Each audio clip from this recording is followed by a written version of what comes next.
It's 3:30. I got a fresh tank on. It's sitting in a steaming bath of water. We had a slight interruption of service. A little hotter. There it is. That's up. But Come on. putting it in the hot water is keeping the freezing from happening. This water, of course, staying cold.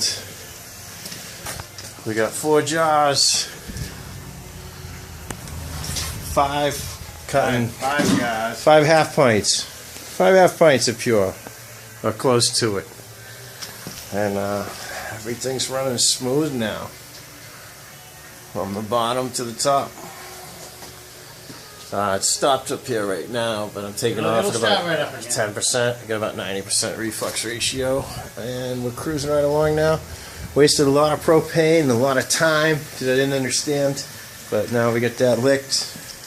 Steaming hot bath of hot water, and tank staying chill. Flame's good.